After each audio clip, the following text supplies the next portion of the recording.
Bien que l'obscurité enveloppait tout autour de lui, il pouvait sentir l'humidité froide de la forêt imprégner ses vêtements. Un frisson parcourut son corps alors qu'il ouvrait lentement les yeux pour découvrir un ciel nocturne étoilé à travers les branches des arbres. Le son lointain des loups résonnait dans l'air, amplifiant sa confusion. Il tenta de bouger, mais une paralysie cruelle l'en empêchait. Seul son cou répondait, lui permettant de tourner la tête lentement. Des souvenirs confus et fragmentés hantaient ses pensées, des images de rochers escarpés, de cordes tendues, et puis, le vide. Il se rappelait de l'escalade, de la sensation de liberté alors qu'il conquérait des sommets. Puis, tout s'était effondré dans un instant. Les ténèbres de la forêt semblaient l'accueillir avec une indifférence glaciale. Des bruits sourds et des mouvements furtifs révélaient la présence des loups, des prédateurs nocturnes qui, curieusement, semblaient maintenir une distance respectueuse. Leurs yeux brillaient d'une lueur sauvage à travers les ombres, observant silencieusement l'homme vulnérable. Perdu entre la peur et la résignation, il se demandait comment il avait atterri ici, seul et immobile. Chaque inspiration était accompagnée du parfum piquant de la terre humide et du bois pourri. Les étoiles semblaient témoins silencieux de son épreuve, jetant une lumière faible et vacillante sur son destin incertain. La réalité de sa paralysie le frappait comme un coup brutal, tandis qu'il luttait pour comprendre ce que demain pourrait bien lui réserver dans cet environnement impitoyable. Les loups, symboles d'une sauvagerie indomptée, semblaient être les gardiens de ce royaume nocturne. Pour l'homme immobile, la nuit semblait s'étendre à l'infini, une toile sombre tissée de mystère et de danger. Les flashbacks se mêlaient à la douleur persistante qui pulsait dans son corps immobile. Il revivait des fragments de sa vie d'avant, une existence marquée par l'adrénaline et la conquête des sommets escarpés.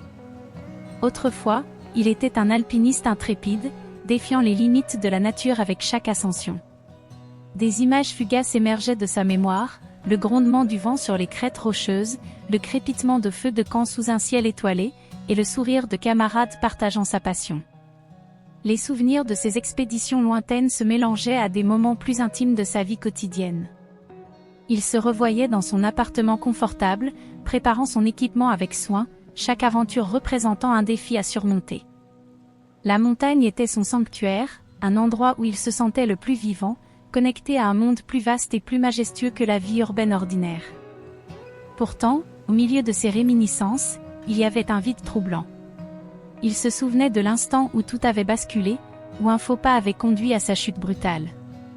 La mémoire de l'impact et de la douleur intense qui avait suivi était encore vive, contrastant douloureusement avec les moments de joie et d'accomplissement qu'il chérissait. Le contraste entre sa vie d'avant et sa réalité actuelle était cruellement clair. Autrefois libre comme l'air, il était maintenant prisonnier de son propre corps, immobilisé dans une forêt sauvage et inconnue. Les émotions se mêlaient dans son esprit tourmenté, le regret pour ce qui avait été perdu, la frustration de son état actuel, et un soupçon de résignation alors qu'il tentait de comprendre comment sa vie avait pris ce tournant tragique. Les loups continuaient de le surveiller de loin, silencieux et observateurs. Pour lui, il représentait à la fois une menace potentielle et une présence mystérieuse dans ce paysage désolé. Alors qu'il continuait à lutter pour trouver un sens à sa nouvelle réalité, il savait qu'il devait trouver la force de survivre, même au milieu de l'obscurité et de l'incertitude qui l'entourait. La survie dans la forêt devenait une question d'instinct pur. Malgré sa paralysie, l'homme apprenait à utiliser ses sens aiguisés pour naviguer dans cet environnement inhospitalier. Chaque bruit craquant sous ses mains tremblantes, chaque odeur de mousse et de terre humide devenaient des indices vitaux dans sa lutte quotidienne pour rester en vie. Les loups étaient toujours présents, observant de loin avec une curiosité prudente.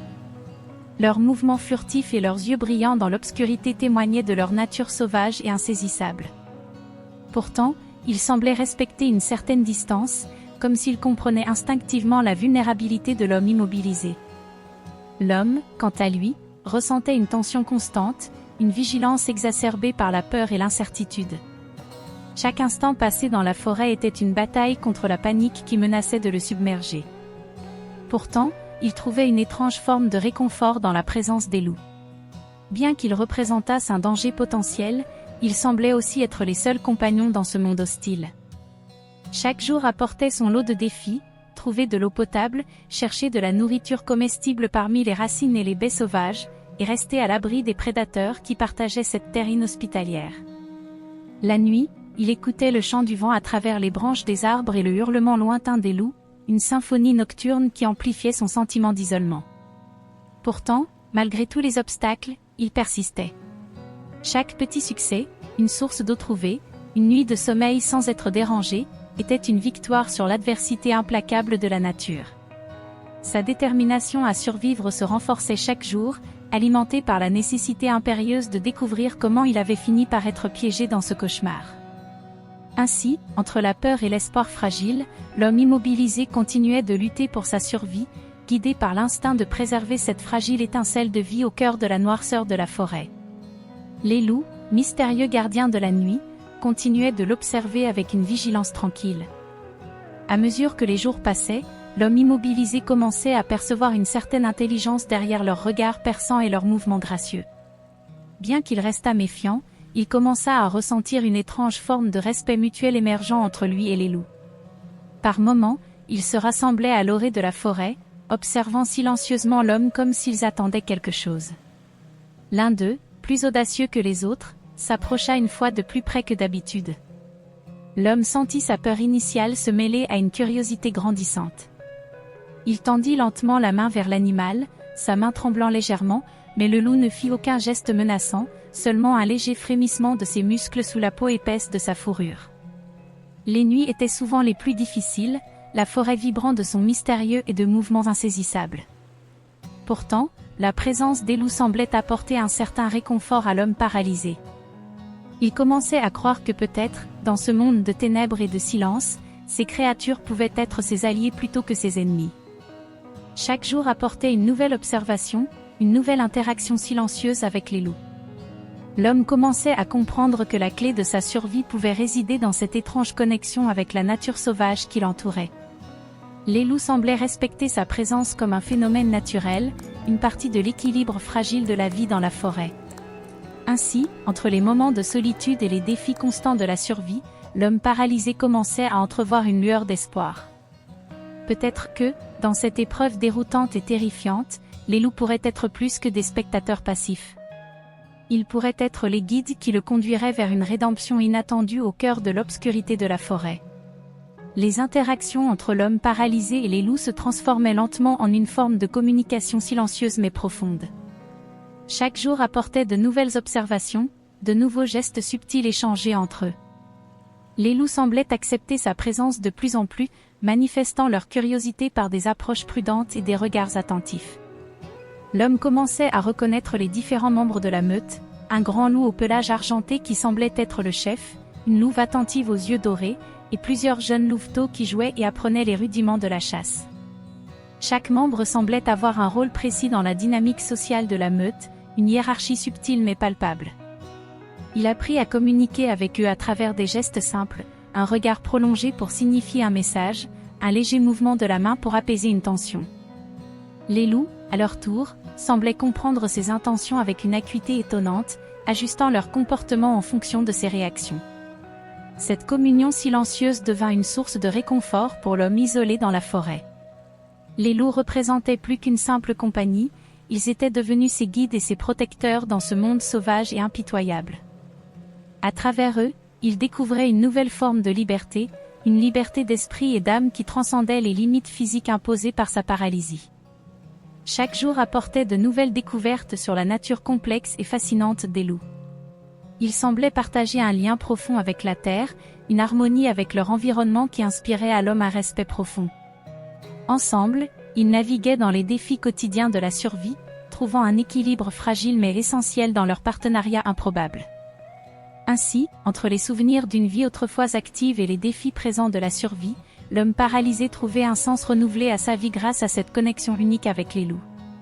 Ensemble, ils défiaient les frontières de la compréhension humaine et animale, tissant un lien qui transcendantait les mots et les limitations physiques. Les moments de solitude dans la forêt permettaient à l'homme paralysé de réfléchir profondément sur sa propre existence. Les souvenirs de sa vie antérieure, pleine de défis et d'aventures, se mêlaient à la réalité douloureuse de sa paralysie actuelle. Chaque jour apportait son lot de réflexions sombres et de questionnements sur le sens de sa présence dans ce monde sauvage et implacable. Pourtant, il trouvait aussi des moments de réconfort dans la compagnie des loups. Leur présence silencieuse mais bienveillante semblait apaiser son esprit tourmenté. À travers eux, il apprenait à accepter sa nouvelle réalité et à embrasser les défis avec résilience et détermination. Les loups, avec leur instinct aiguisé et leur comportement social complexe, lui enseignaient des leçons essentielles sur l'adaptation et la survie. Chaque interaction renforçait sa conviction que la force résidait non seulement dans le corps, mais aussi dans l'esprit et dans la capacité à trouver un équilibre intérieur malgré les circonstances adverses. La forêt, autrefois un lieu de peur et d'isolement, devenait un sanctuaire où il puisait une force insoupçonnée. Les nuits où les loups hurlaient à la lune devenaient des moments de méditation et de connexion profonde avec la nature qui l'entourait. Il découvrait une paix intérieure dans la simplicité de la vie quotidienne, la recherche de nourriture, l'écoute des bruits de la forêt, et les interactions avec ses compagnons sauvages. À travers cette période de solitude forcée, il réalisait que même dans les moments les plus sombres, il y avait des leçons à apprendre et des forces à découvrir. Les loups étaient plus que des animaux sauvages, ils étaient ses guides spirituels, l'aidant à surmonter ses peurs et à trouver une nouvelle perspective sur la vie. Ainsi, entre la nostalgie de sa vie antérieure et l'acceptation de sa condition actuelle, l'homme paralysé continuait son voyage de découverte et de transformation au cœur de la forêt mystérieuse et pleine de secrets. Alors qu'il explorait plus profondément la forêt, l'homme paralysé découvrit des vestiges d'une présence humaine antérieure. Des ruines d'une cabane abandonnée émergeaient parmi les arbres anciens, témoignant d'une vie autrefois ancrée dans ce paysage sauvage. Des outils rudimentaires, des morceaux de tissu usés et des restes calcinés d'un foyer racontaient une histoire de survie et de lutte contre les éléments. L'homme sentit une vague de curiosité mêlée à une pointe d'angoisse en explorant les ruines. Que s'était-il passé ici? Qui avaient été les habitants de cette cabane? Les loups l'observaient à distance, comme s'il partageait sa fascination pour les mystères de ce lieu abandonné. Il trouva un journal déchiré, dont les pages jaunies racontaient des histoires de solitude et de désespoir, mais aussi de moments de joie et de communion avec la nature. Les mots écrits à la main semblaient presque vibrer avec l'émotion de celui qui les avait tracés, révélant les luttes intérieures et les triomphes modestes d'une existence isolée dans cette forêt inhospitalière. Les découvertes suscitaient plus de questions que de réponses pour l'homme paralysé. Il se demandait si son propre destin était lié à celui de ceux qui avaient vécu ici autrefois. Les loups semblaient garder un silence respectueux, comme s'ils savaient que les réponses se trouvaient dans les vestiges du passé. À travers les ruines silencieuses et les échos de la vie humaine passée, l'homme paralysé sentit un lien profond se former entre lui, les loups et cet endroit mystérieux. Chaque pas dans la forêt devenait une exploration de soi-même autant que de l'environnement extérieur. Il savait qu'il devait continuer à chercher des réponses, même si cela signifiait affronter les vérités les plus sombres de son propre passé et de celui de ceux qui avaient marché avant lui dans cette terre sauvage. Au fur et à mesure qu'il explorait les environs de la cabane abandonnée, l'homme paralysé découvrit des traces plus profondes de la présence humaine passée. Des gravures sur des arbres, des sentiers délavés par le temps et des objets perdus dans les buissons épais révélaient une histoire d'habitation humaine plus ancienne et complexe que ce qu'il avait imaginé. Parmi les découvertes les plus intrigantes se trouvaient des symboles gravés dans l'écorce des arbres, qui semblaient raconter une histoire ancienne et mystérieuse. Les loups, toujours à ses côtés comme des sentinelles silencieuses, semblaient reconnaître l'importance de ces marques anciennes, leurs yeux brillaient d'une lueur d'approbation silencieuse. Chaque jour apportait une nouvelle couche à l'histoire de ce lieu oublié, renforçant le sentiment de l'homme paralysé qu'il était partie intégrante de cette saga séculaire. Les loups, avec leur présence constante et leur interaction subtile, semblaient être des intermédiaires entre lui et l'énigme de ce paysage sauvage. Les nuits, lorsque le ciel s'illuminait de milliers d'étoiles brillantes, il ressentait une connexion profonde avec l'univers qui l'entourait. Les loups hurlaient à la lune, une symphonie primitive qui captivait son esprit et éveillait un sentiment de communion avec les forces naturelles qui régissaient ce monde. À travers ces découvertes et ces moments de contemplation nocturne, l'homme paralysé sentait son esprit s'élargir et sa perspective sur la vie se transformer. Il savait que chaque découverte, chaque interaction avec les loups, le rapprochait un peu plus de la vérité sur lui-même et sur le mystère de ce lieu envoûtant. Ainsi, entre les vestiges du passé et les révélations de l'avenir, l'homme paralysé embrassait une nouvelle phase de son voyage. Avec les loups comme guides et compagnons, il s'aventurait plus profondément dans les profondeurs de la forêt, cherchant à démêler les fils de son destin entrelacés avec celui de ceux qui avaient marché avant lui dans cette terre sauvage et énigmatique. Alors qu'il poursuivait ses explorations dans la forêt dense, l'homme paralysé découvrit un indice crucial qui semblait lier son propre destin à celui des habitants autrefois présents dans ce lieu isolé. C'était un vieux carnet, soigneusement caché sous des feuilles mortes près d'un ruisseau murmurant. Les pages jaunies et friables étaient remplies d'écrits décrivant une existence solitaire et laborieuse, mais aussi teintée d'un esprit de découverte et de fascination pour la nature sauvage. À travers les mots délavés et les dessins esquissés avec soin, l'homme paralysé commença à reconstruire l'histoire de ceux qui avaient jadis appelé cette forêt leur foyer. Il y avait des détails sur la construction de la cabane, sur les défis quotidiens de la survie et sur les moments de contemplation tranquille au bord du ruisseau. Les loups, observateurs silencieux de cette découverte, semblaient aussi curieux que lui des secrets enfouis sous les feuilles mortes et la mousse épaisse de la forêt. Leur présence continue lui offrait un sentiment de sécurité et de communion avec ce lieu mystérieux. Au fil des jours, l'homme paralysé se rendit compte que sa propre histoire était intimement liée à celle des personnes qui avaient vécu ici avant lui. Peut-être, pensa-t-il, était-il destiné à trouver ce carnet, à déchiffrer les indices disséminés dans les vestiges du passé pour comprendre son propre chemin dans cette vie transformée. Les nuits passées près du feu de camp, à écouter les loups chanter leurs louanges à la lune, étaient empreintes d'une nouvelle signification. Chaque hurlement semblait un écho lointain des voix de ceux qui avaient précédé, une invitation à percer les mystères de cette terre sauvage et à accepter les défis de l'inconnu avec courage et persévérance. Ainsi, entre les pages jaunies du carnet et les hurlements des loups, l'homme paralysé sentit un lien profond se tisser entre lui, le passé mystérieux de cet endroit et les créatures qui l'entouraient. Ensemble, ils poursuivraient leur voyage dans la forêt, cherchant à dévoiler les secrets enfouis sous les ombres immémoriales des arbres majestueux. L'homme paralysé se tenait devant la dernière étape de son voyage dans la forêt, le cœur battant d'anticipation mêlée à une légère appréhension. Il avait suivi les indices dispersés dans les vestiges du passé, découvrant peu à peu les couches cachées de l'histoire de cet endroit mystérieux. À ses côtés, les loups semblaient attendre avec une patience paisible, leurs yeux dorés reflétant la lueur du feu de camp crépitant à leurs pieds. Le carnet trouvé sous les feuilles mortes était maintenant ouvert devant lui, ses pages tachées racontant une histoire de défis surmontés, de solitude acceptée et de connexion renouée avec la nature. L'homme paralysé ressentait une profonde gratitude envers ces créatures sauvages qui l'avaient accompagné tout au long de son voyage. Leur présence constante avait été une source de réconfort et de force dans les moments de doute et de désespoir. Il se demandait s'ils avaient été ses guides tout au long de cette quête pour comprendre sa propre destinée. Alors qu'il tournait la dernière page du carnet, une révélation l'attendait, une carte dessinée à la main, indiquant un sentier caché menant à une clairière au cœur de la forêt. Cette clairière, pensait-il, devait contenir les réponses finales à ses questions les plus profondes sur sa présence ici et sur les liens invisibles qui unissaient son destin à ceux qui l'avaient précédé.